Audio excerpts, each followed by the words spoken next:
एक बुक है जिसे पढ़ने से चर्च ने मना किया, जिसे रखने पर लोगों को जेल हुई, जिसे बर्न किया गया, बैन किया गया, डिस्ट्रॉय किया गया, पर फिर भी ये बुक ज़िंदा रही। क्यों?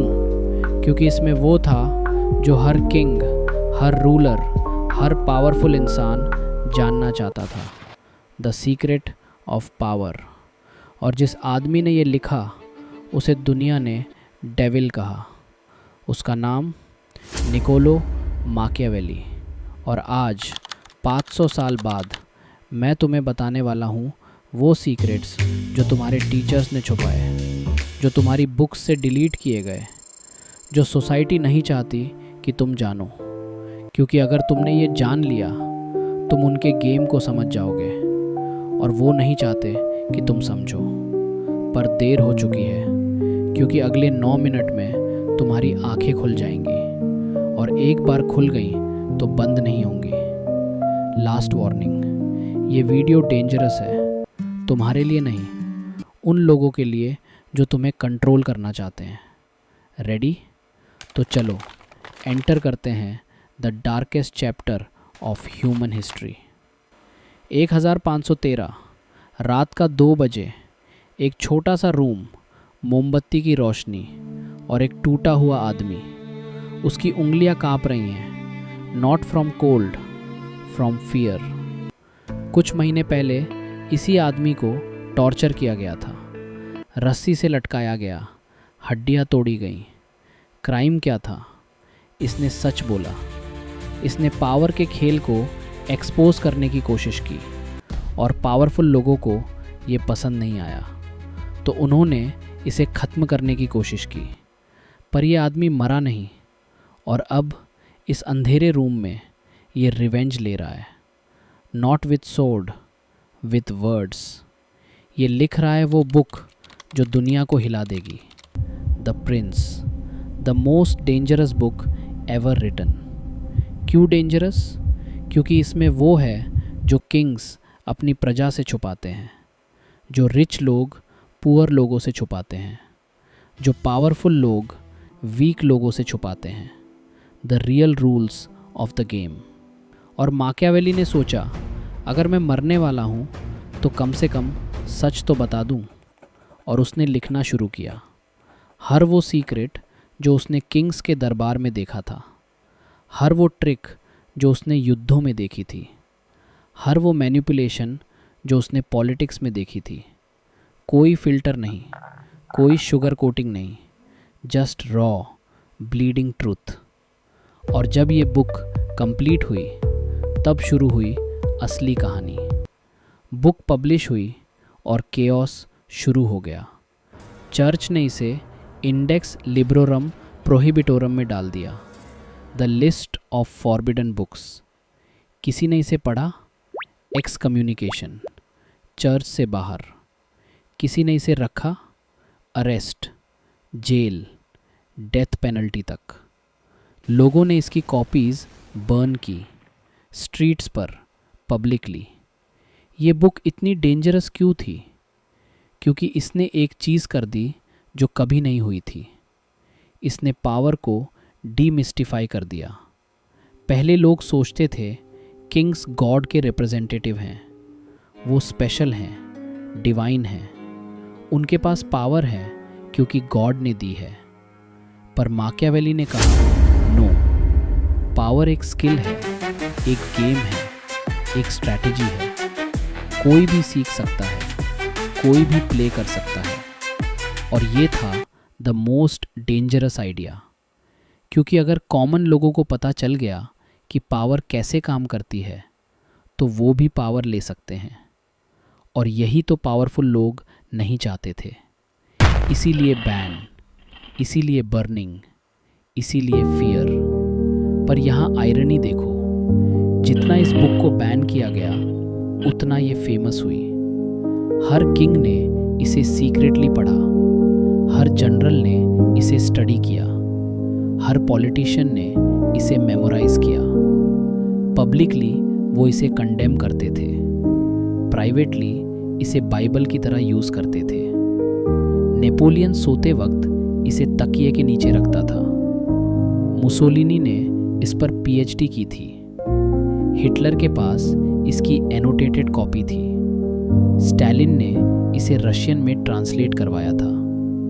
ये बुक बैन थी, पर ये बुक हर पावरफुल पर्सन की गाइड थी, आज भी है। तो अब सवाल ये है, इस बुक में ऐसा क्या है? क्या सीक्रेट है जो इतना पावरफुल है कि 500 साल से लोग इससे डरते हैं? आज मैं तुम्हें बताऊंगा। Not the diluted version, not the teacher friendly version, the real, uncut, uncensored version. पहला dark truth, rule number 1, human nature evil नहीं है, वीक है। माकियावेली ने कहा, लोग बेसिकली सेल्फिश हैं, not because they are bad, because they are scared. हर इंसान सर्वाइवल चाहता है, कंफर्ट चाहता है, सिक्योरिटी चाहता है, और इसके लिए वो कुछ भी कर सकता है। तुम्हें बुरा लग रहा है तो एक एक्सपेरिमेंट करो। किसी से पूछो, अगर तुम्हें $1 मिलियन मिले और किसी को पता ना चले, क्या तुम चोरी करोगे? ज़्यादातर लोग कहेंगे, no, never, I am honest. पर डीप डाउन एक वॉइस कहेगी, मे बी। अगर गारंटी है कि पकड़ा नहीं जाऊंगा तो? यही है ह्यूमन नेचर। लोग गुड नहीं हैं, लोग स्केयर्ड हैं। Scared of consequences, scared of society, scared of judgment. पर अगर फियर हटा दो तो असली चेहरा बाहर आ जाता है, और ये चेहरा प्रिटी नहीं है। मैकियावेली ने ये समझ लिया था और उसने कहा, अगर तुम्हें पावर चाहिए तो इस ट्रुथ को एक्सेप्ट करो। लोगों की गुडनेस पर भरोसा मत करो, उनके फियर पर भरोसा करो। ये सुनने में क्रूएल लगता है, पर इफ़ेक्टिव है। हर सक्सेसफुल लीडर ने ये यूज़ किया है। बॉस जो एम्प्लॉयज़ को फियर में रखता है, प्रोडक्टिविटी हाई रहती है। गवर्नमेंट जो स्ट्रिक्ट लॉज बनाती है, क्राइम रेट कम रहता है। पेरेंट जो डिसिप्लिन में बिलीव करते हैं, बच्चे बेटर परफॉर्म करते हैं। ये फैक्ट है, अनकंफर्टेबल पर ट्रू।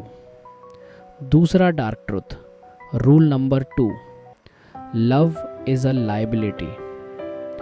मैकियावेली ने सबसे कंट्रोवर्शियल लाइन लिखी, it is better to be feared than loved, और दुनिया पागल हो गई। कैसे कोई ऐसा कह सकता है?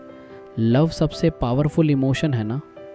हाँ है, पर स्टेबल नहीं है। मैकियावेली ने एक्सप्लेन किया, प्यार चेंज होता है। आज कोई तुमसे प्यार करता है, कल उसे बेटर ऑप्शन मिल गया, ओवर, फिनिश्ड। प्यार कंडीशंस पर डिपेंड करता है। तुम्हारी लुक्स, तुम्हारी मनी, तुम्हारी स्टेटस, ये चीज़ें चेंज हुई, प्यार भी चेंज हो गया।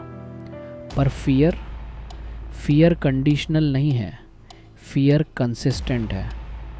लोग तुमसे डरते हैं not because they like you, because they know the consequences, और कॉन्सिक्वेंसेस चेंज नहीं होते। देखो, रिलेशनशिप्स में, फ्रेंडशिप में, पार्टनरशिप्स में, जब तक म्यूचुअल बेनिफिट है सब ठीक है। जिस दिन बेनिफिट ख़त्म हुआ, रिलेशनशिप भी ख़त्म। ये हार्श है पर रियल है। पर अगर रिलेशनशिप में हेल्दी फियर है, मतलब बाउंड्रीज़ हैं, कॉन्सिक्वेंसेस हैं, तो ये लॉन्ग लास्टिंग होती है। Example, marriage. 2 टाइप की मैरिज होती हैं। पहली, pure love based, no rules, no boundaries, सब कुछ फ्री। ये सुनने में रोमांटिक लगती है, पर स्टैटिस्टिक्स देखो, हाई डाइवोर्स रेट। दूसरी, respect based, clear expectations, clear boundaries, clear consequences. ये बोरिंग लगती है, पर सक्सेस रेट मच हायर। यही मैकियावेली कह रहा था, लव अलोन इनफ नहीं है, you need respect, you need boundaries, you need healthy fear. तीसरा dark truth, rule number 3, morality is for the weak. ये सबसे ब्रूटल रूल है। मैकियावेली ने कहा the end justifies the means. मतलब अगर गोल इम्पॉर्टेंट है तो तरीका कुछ भी हो सकता है। तुम्हें शौक लग रहा है तो सोचो, हर बड़ा चेंज, हर रेवोल्यूशन, हर प्रोग्रेस, इसके पीछे सैक्रिफाइसेस हैं, कॉम्प्रोमाइज़ेस हैं, ग्रेट डिसीजंस हैं। अमेरिकन रेवोल्यूशन, थाउजेंड्स मरे।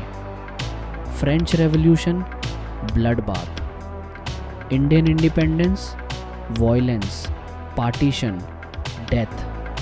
पर रिजल्ट, फ्रीडम। तो क्या ये जस्टिफाइड था? Depends on who you ask. Winners कहेंगे yes it was necessary. Losers कहेंगे नो इट वॉज क्रूएल्टी। पर ट्रुथ ये है कि बिग चेंजेस क्लीन हैंड से नहीं आते। तुम्हें डर्टी वर्क करना पड़ता है, टफ डिसीजंस लेने पड़ते हैं, लोगों को हर्ट करना पड़ता है। Is the price of power. और ज़्यादातर लोग ये प्राइस पे नहीं कर सकते क्योंकि वो मॉरली अच्छे बनना चाहते हैं। पर मैकियावेली ने कहा चॉइस करो, अच्छे बनना है या इफ़ेक्टिव। दोनों नहीं हो सकते। ये हार्श है पर ट्रू। चौथा dark truth, rule number 4, trust is for fools. Machiavelli ने कहा नेवर ट्रस्ट एनीवन कंप्लीटली। क्यों? क्योंकि हर इंसान सेल्फिश है। जब तक तुमसे फ़ायदा है वो साथ है, जिस दिन नुकसान दिखा वो गॉन। ये सिनिकल लगता है पर एक्सपीरियंस देखो। बिजनेस पार्टनर्स जो बेस्ट फ्रेंड्स थे, पैसे की बात आई तो एनिमीज़ बन गए। फैमिली मेंबर्स जो एक दूसरे को प्यार करते थे, प्रॉपर्टी की बात आई तो कोर्ट में मिले। कपल्स जो सोलमेट्स थे, डाइवोर्स में पैसे के लिए लड़े। ये रियलिटी है। मैकियावेली ने कहा एक्सेप्ट इट। लोगों को ब्लाइंडली ट्रस्ट मत करो, वेरीफाई करो, डॉक्यूमेंट करो, बैकअप रखो। ये डिफेंसिव नहीं है, ये स्मार्ट है, ये सेल्फ प्रोटेक्शन है। क्योंकि दुनिया क्रूएल है और only you can protect you. अब आता है final dark truth, the darkest of all. Rule number 5, power corrupts absolutely without exception. Without exception तुम्हें लगता है तुम डिफरेंट हो, तुम्हें लगता है अगर तुम्हें पावर मिली तो तुम गुड रहोगे। रॉन्ग। हिस्ट्री ने प्रूव किया है पावर हर किसी को चेंज करती है। गांधी जी ने कहा था पावर करप्ट्स और absolute power corrupts absolutely. Stanford prison experiment देखो। नॉर्मल कॉलेज स्टूडेंट्स, हाफ को गार्ड्स बनाया, हाफ को प्रिजनर्स। क्या हुआ? 6 डेज़ में गार्ड्स सैडिस्ट बन गए, टॉर्चर करने लगे, ह्यूमिलिएट करने लगे। एक्सपेरिमेंट स्टॉप करना पड़ा। क्यों? क्योंकि जस्ट अ लिटिल पावर ने उनकी पर्सनैलिटी चेंज कर दी। अब सोचो रियल पावर क्या करती होगी। किंग्स जो जेंटल थे, पावर मिली, टायरेंट्स बन गए। लीडर्स जो ह्यूम्बल थे, पावर मिली, डिक्टेटर्स बन गए। सीईओज जो एथिकल थे, पावर मिली, करप्ट बन गए। ये पैटर्न है, यूनिवर्सल पैटर्न। और तुम भी इससे इम्यून नहीं हो, कोई नहीं है। तो अब क्या? तुमने सुन लिया सब कुछ, the darkest truths, the forbidden knowledge. अब चॉइस तुम्हारी है। पहला ऑप्शन, रिजेक्ट करो ये सब, कहो ये रॉन्ग है, ये इमोरल है, ये ईविल है और वापस जाओ अपनी कंफर्टेबल लाइफ में। ये इजी ऑप्शन है। दूसरा ऑप्शन, एम्ब्रेस करो ये सब, बन जाओ फुल मैकियावेलियन, मैनिपुलेट करो, यूज़ करो, डिस्ट्रॉय करो। ये डार्क ऑप्शन है। तीसरा ऑप्शन, अंडरस्टैंड करो, लर्न करो, पर स्लेव मत बनो। यूज़ करो the knowledge for protection, not for destruction, is the wise option.